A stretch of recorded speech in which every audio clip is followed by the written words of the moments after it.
Last year, I opened the chest of a 67-year-old man whose arteries looked like concrete pipes. He was on 4 blood pressure medications. 4. And his pressure was still dangerously high. He wasn't lazy. He wasn't ignoring his health. He was doing everything his doctors told him to do. And yet, there he was on my table. But here's what nobody told him. And what I'm going to tell you today, the answer was sitting in his kitchen the entire time. 5 simple things. No new prescriptions, no side effects, just food. Working the way food was always meant to work. Stay with me because by the end of this video, you're going to know exactly what to do. Starting tonight, let me tell you something they don't always explain at the doctor's office. After 60, your blood pressure doesn't just go up because of stress or salt. Something deeper is happening inside your arteries. Think of your blood vessels like a garden hose. When you're young, that hose is flexible. It stretches. It absorbs pressure. It handles the flow. But as you age, the walls of those vessels start to stiffen. They lose their elasticity. And a rigid hose can't handle the same pressure a flexible one can. That's when things start to go wrong. Now, here's what makes this personal for me. I've spent 30 years as a cardiac surgeon. I've held human hearts in my hands. I've repaired arteries that look like they belonged in someone 20 years older. And every single time I ask myself the same question, how did it get this far? The answer, more often than not, is inflammation. Chronic, silent, slow-burning inflammation in the walls of the blood vessels. You don't feel it. There's no obvious symptom, but day after day, year after year, it quietly stiffens and narrows those vessels, and your heart has to work harder and harder just to push blood through. So why does food matter so much? Because what you eat 3 times a day is either fighting that inflammation or feeding it. Every meal is a decision your body makes about your blood pressure. Most people don't realize that their doctors don't always have time to explain it. That's what this video is about. Not replacing your medication, I want to be very clear about that, but giving your body 5 powerful tools that work alongside whatever your doctor has prescribed. Tools that in many cases I've seen make a dramatic difference. Sometimes within days. Are you ready? Let's start. Here's a question for you. When you sit down for dinner tonight, what do you reach for first? If you're like most people, it's the bread or the potatoes or maybe a bite of whatever's closest. I want you to try something different. Something that sounds almost too simple to be real. Eat your vegetables first before anything else on that plate. Every single meal. Now, I know what you're thinking. That's your big secret. Hear me out. When you eat vegetables first, the fiber in those vegetables forms a kind of mesh in your stomach, a physical barrier. And what that barrier does is remarkable. It dramatically slows down how fast sugar from the rest of your meal enters your bloodstream. Why does that matter for blood pressure? Because every time your blood sugar spikes sharply after a meal, your body releases a flood of insulin. And that insulin surge causes your blood vessels to constrict, to tighten. Right there at the dinner table, your pressure is going up and you have no idea it's happening. I've had patients who change nothing else. Same food, same portions, same medications, just the order. Vegetables first, protein second, carbohydrates last. And their post-meal blood pressure readings drop noticeably within 2 weeks. One of my patients, a retired teacher, 71 years old, called it the easiest thing I've ever done for my health. She wasn't wrong. So, tonight, before you touch the rice or the bread, finish those grains first. Every bite counts. Now, let's talk about something that's been sitting in your pantry, possibly for years, doing nothing. Apple cider vinegar, 1 to 2 tablespoons, a glass of water with every meal. That's it. I can already hear the skepticism. And honestly, good. Healthy skepticism is what keeps us from falling for nonsense. So, let me show you exactly why this works. Because there is real science behind it.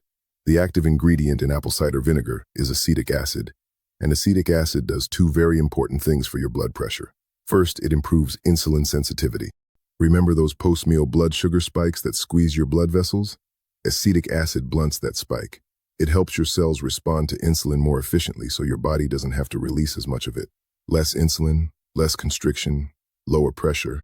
Second, and this is the part that genuinely excited me when I first read the research, acetic acid stimulates the production of nitric oxide in your blood vessel walls.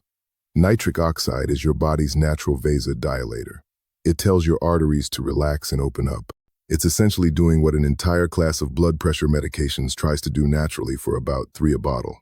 Now, one important caution. Don't drink it straight. Always diluted in water, at least 8 ounces. Undiluted vinegar can damage tooth enamel and irritate your esophagus. Use a straw if you can. And if you have any history of stomach ulcers or acid reflux, have a conversation with your doctor before starting this. But for most people over 60, this is one of the simplest, safest additions you can make. 1 glass with breakfast, 1 with lunch, 1 with dinner. Give it 3 weeks and check your numbers. Have you ever tried apple cider vinegar for anything? I'd love to know in the comments what you've heard about it, what you've tried, what surprised you. Let me ask you something. Do you check your blood pressure in the morning? Most people do, but here's what almost nobody talks about. What happens to your blood pressure while you're asleep? For many people over 60, pressure doesn't drop the way it should during the night. It should go down. It should give your heart a rest. But in a condition called nocturnal hypertension, it stays high, or it spikes. While you're lying there completely unaware, your heart is working overtime. Your arteries are under stress, and you wake up the next morning feeling tired and wondering why.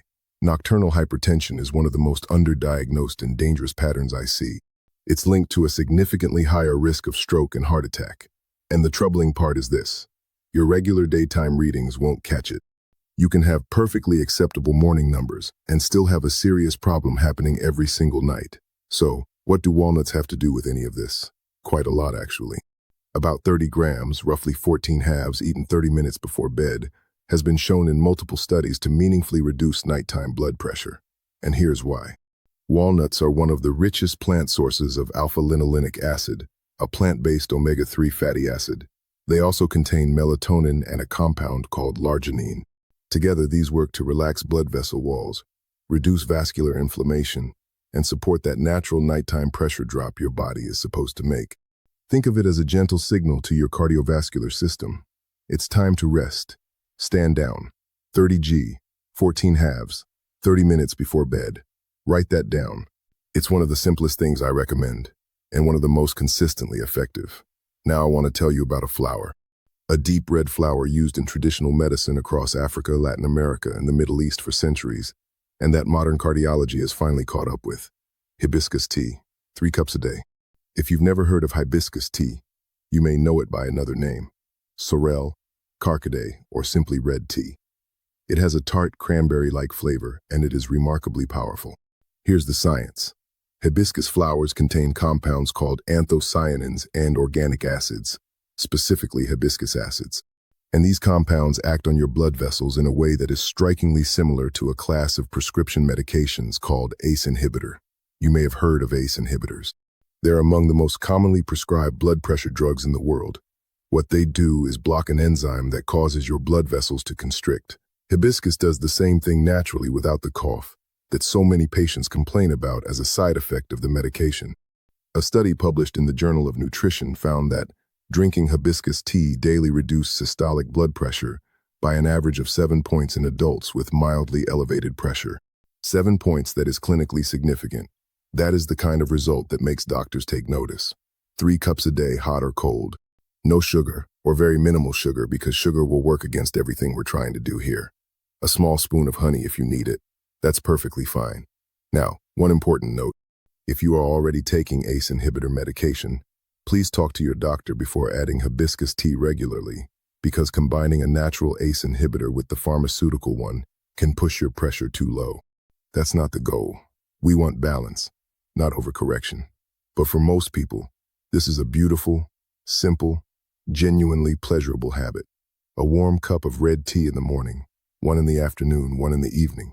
Your arteries will notice. What's your tea of choice right now? Let me know below. I'm curious how many of you are already helping your heart without realizing it. I want you to walk to your kitchen after this video, open your cupboard, and look at what oils you have in there. Because what I'm about to tell you might be the most important thing in this entire video. And it's also the thing that food manufacturers have spent a great deal of money making sure you don't fully understand. Most of the cooking oils that line supermarket shelves, canola oil, soybean oil, sunflower oil, corn oil, are extremely high in omega-6 fatty acids. Now, omega-6 isn't inherently evil. Your body needs some of it. The problem is the ratio. For most of human history, people consume roughly equal amounts of omega-3 and omega-6 fatty acids. Today, the average person consumes anywhere from 15 to 20 times more omega-6. then omega-3, 15 to 20 times. And that extreme imbalance drives something that every cardiologist and cardiac surgeon dreads: chronic systemic inflammation. Remember that slow-burning inflammation in your blood vessel walls we talked about earlier? The kind that stiffens your arteries year after year. Excess omega-6 from these refined oils is one of the primary fuels feeding that fire. Every time you cook with canola or soybean oil, you are adding inflammation to your cardiovascular system. And here's what makes it worse. These oils are unstable at high heat. When you heat them to cooking temperature, they oxidize. They break down into compounds called aldehydes, which are directly toxic to blood vessel walls. You can't see it happening. Your food doesn't taste any different, but the damage accumulates with every meal. So, what should you use instead? Two things. Extra virgin olive oil for everything that doesn't require very high heat. Salad dressings, light sautéing, drizzling over vegetables. Extra virgin olive oil is rich in ulocanthal, a natural anti-inflammatory compound, and in monounsaturated fats that actively support healthy blood vessel function. Decades of research back this up without any serious debate. And for higher heat cooking, real butter. Yes, I said butter, not margarine. Margarine is made from the same problematic vegetable oils we're trying to eliminate. Real traditional butter from grass-fed cows. If you can find it used in reasonable amounts, it is a far better choice for your cardiovascular system than the refined seed oils most people are cooking with every single day. I know this goes against what many of you were told 20 or 30 years ago. The butter is bad. Used vegetable oil message was everywhere. I heard it too, but the science has moved on. And as a cardiac surgeon who has seen inside thousands of chests, the evidence points clearly in a different direction now. Check your cupboard tonight. If you have canola or soybean oil, you don't have to throw it away immediately. Just stop buying it when it runs out. Replace it with extra virgin olive oil. That one change alone over 3 to 6 months can make a measurable difference in your inflammatory markers and in your blood pressure. I want to stop here for a second because I think something important needs to be said. You've just heard 5 things. Eat vegetables first. Apple cider vinegar with meals. Walnuts before bed. Hibiscus tea 3 times a day. Replace the wrong oils. And I can already predict what some of you are thinking right now. This sounds too simple. If it really worked, my doctor would have told me. I understand that reaction completely. I had it myself early in my career. But here's what 30 years of opening chest and repairing damaged hearts has taught me. The most powerful interventions are almost never the most complicated ones. The body is not looking for complexity. It's looking for the right conditions to heal itself. And here is what genuinely shocks me even now. Every single one of these 5 strategies works through the same fundamental mechanism: reducing inflammation and improving blood vessel flexibility. That's it. That's the whole game. 5 different doors all leading to the same room. The man I told you about at the beginning, the 67-year-old with the concrete arteries. After his surgery, I sat with him and his wife for a long time. We talked about all of this, every one of these 5 things. He made every change slowly, carefully, in conversation with his cardiologist. 6 months later, he came back for his follow-up. His doctor had reduced him from 4 medications to 2. His inflammatory markers had dropped significantly. His pressure was stable, genuinely stable for the first time in years. He looked 10 years younger, and the first thing he said to me when he walked in was this: "Why didn't anyone tell me this sooner?" That question stays with me. It's part of why I make videos like this one, because the information exists, the research exists. But somewhere between the laboratory and the doctor's office and the patient sitting at their kitchen table, it gets lost. You are sitting at that kitchen table right now, and you have everything you need to start tonight. Not tomorrow, not after your next appointment. Tonight. That is not a small thing. That is everything. Let's bring this all together, because I don't want you to leave this video with a list you'll forget by tomorrow. 5 things, 5 changes. Let me say them one more time clearly. 1. Eat your vegetables first at every meal, before the bread, before the rice, before anything else. 2. 1 to 2 tablespoons of apple cider vinegar in a glass of water with each meal. 3. 30 grams of walnuts, about 14 halves, 30 minutes before you go to sleep. 4. 3 cups of hibiscus tea every day, hot or cold, minimal sugar. 5. Replace your canola and soybean oils with extra virgin olive oil and real butter. That's it. 5 things. No exotic supplements, no expensive equipment, nothing that requires a prescription. Now, here's what I want you to do right now before you close this video. Pick just one. Not all 5, just one that feels easiest for you tonight. Maybe it's the vegetables first. Maybe it's ordering some hibiscus tea. Maybe it's checking that oil cupboard. Just one. Start there. Because sustainable change doesn't come from doing everything at once and burning out in a week. It comes from one small decision. Repeat it consistently until it becomes invisible, until it's just the way you live. I've seen this work, not in theory, in real people in their 60s and 70s and 80s who decided it wasn't too late to give their body better tools. It is never too late. Your blood vessels are remarkably responsive. Give them the right environment and they will respond. I'd love to know which of these 5 are you going to try first. Tell me in the comments. I read them. And if this video helped you or someone you love, please share it. There are people in your life right now who need exactly this information and have no idea it exists. And if you haven't subscribed yet, please do. Every week, I bring you honest, evidence-based information that I wish every one of my patients had access to long before they needed surgery. Take care of your heart. It has been working for you every single minute of your life without asking for anything in return. It deserves this. One last thing, and this is important. Everything I've shared today is general information based on current research and my clinical experience.